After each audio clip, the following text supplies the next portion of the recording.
Hello everyone, welcome to my channel. And without wasting a second, we'll be proceeding with the video. So today we are going to learn about what is Fibonacci series and along with its program. So let's start with what is Fibonacci series.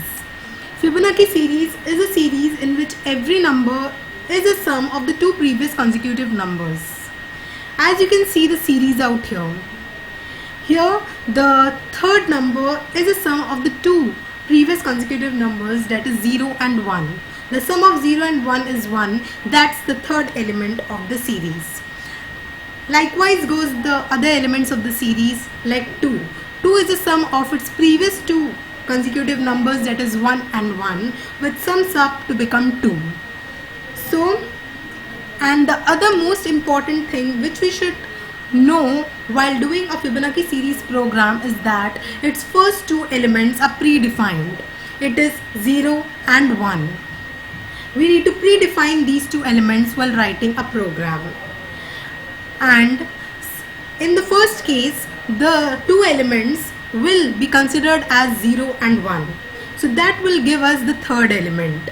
And for the fourth element, the two elements that should be considered is 1 and 1. So for that we need to apply the logic. What we need to apply? It's a simple swap logic. So let's get started with the program and you will know the logic. It's very simple. It's the most basic program. It's a program for the beginners. So let's get started. First we need to type the import statement.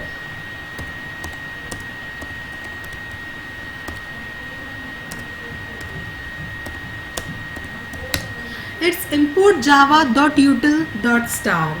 It's a package which we should write whenever we type a Java program.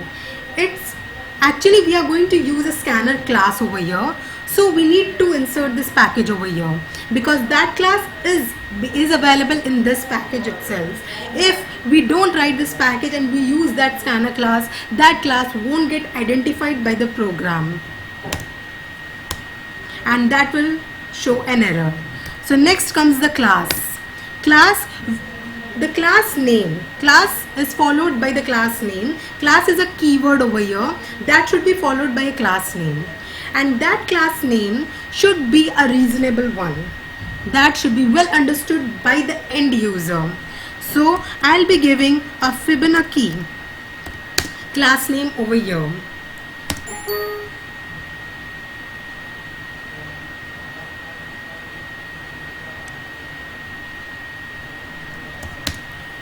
So next comes the void main statement.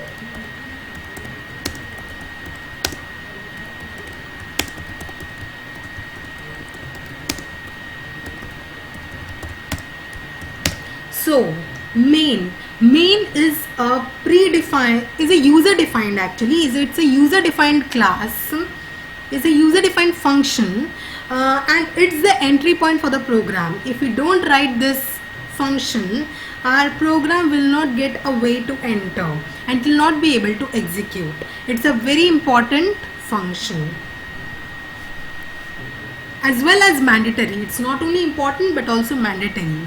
So next comes our variable declaration.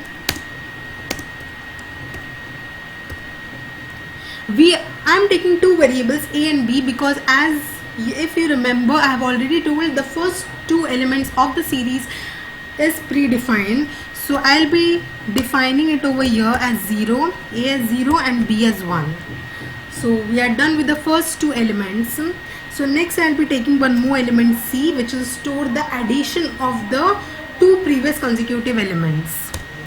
So next I'll be taking it as I and I'll be leaving it so that I'll be inserting more variables if I encounter any other which I haven't mentioned. So next I'll be taking the scanner class.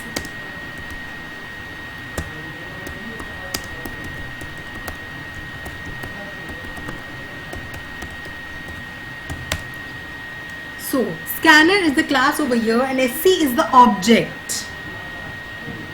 So this generally we use to allow the program to take the input from the console, that is from the end user.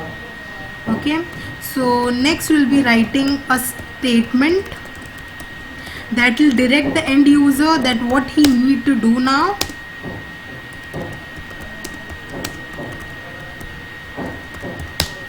So it purely depends on our wish, how many terms you want in the series.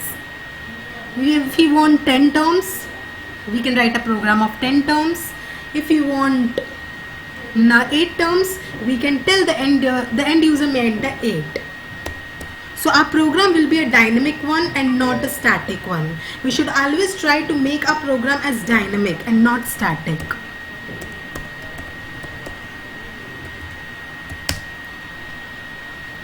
Yeah, so we are done with the entry of the number of terms which we want, which we haven't declared even. So I'll be declaring that n. Fine. So we are done with the entry of the number of terms. So next we are going to take the loop.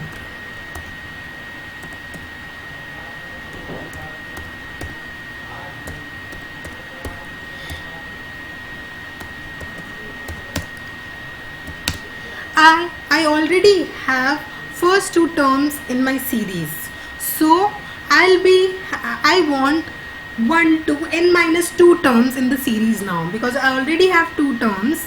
So I now want n minus 2 terms in my series. I'll be printing those 2 predefined terms prior to finding the third term.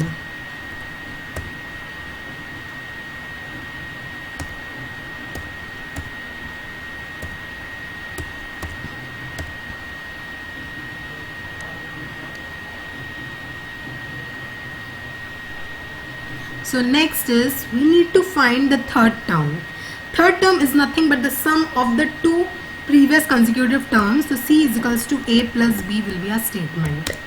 And next comes the logic. What's the logic over here is that for the 4th term, the second and the third term will serve as the 2 terms which should be added. So for that we need to swap. How swapping should be done? B's value should be kept in A and C should contain the value of B. Sorry, B should contain the value of C. So here it goes. Now we need to print our third element which we got.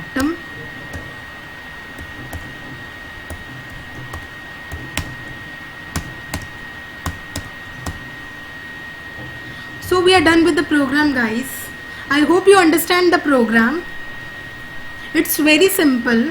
We just need to add the 2 previous consecutive terms and the next comes the swapping of the terms. This is the only thing which we should understand while doing a Fibonacci series program. We need to keep the B's value in A and the C's value in B. So next, let us save this program. We need to save the program with the name same as that of the class name with .java extension.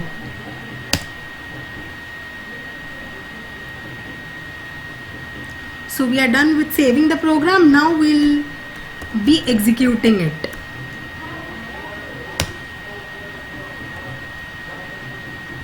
Every statement should end with a semicolon, and I haven't kept the semicolon over here, so it will result to an error, but I have corrected it before the error shows up. So next, in the so for doing any Java program, we just need 2 things. First is the editor, which is the notepad, which is easily available on each and every PC or each and every laptop. And the other thing which we need is a command prompt for executing and running our program, and it's also available on every PC and laptop. So So for executing the program, as I have saved my program in the D drive, once let us check where we have saved the program. Yeah, we have saved the program in the D drive. So yeah, so I have changed the drive to D.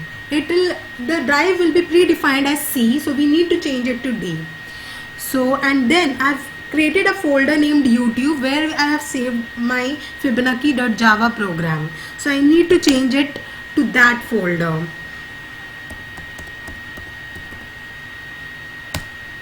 Yeah, so I'm done with it. Now comes the task of executing my program. For that I need to type Java C and then my program name, that is Fibonacci.java.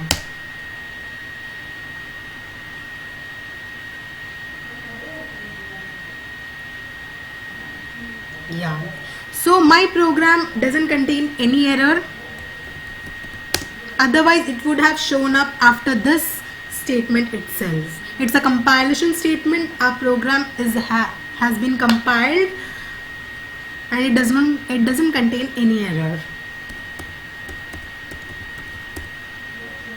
So now we need to run it. For running we need to type Java and the class name without its extension. So it is asking enter the number of terms. Suppose I want 10 terms. So here is it: 0, 1, 1, 2, 3, 8, 13, 21, 34. So it has printed exactly 10 terms, but I have made a small mistake. I have typed here ln.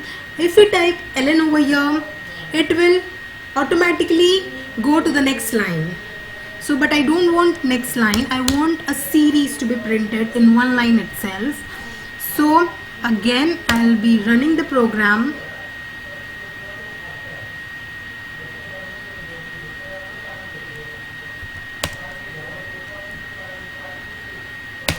First I need to compile the program because I have made some changes in the program, so we need to compile it again. If we just run it, it will show the same output as it has shown before.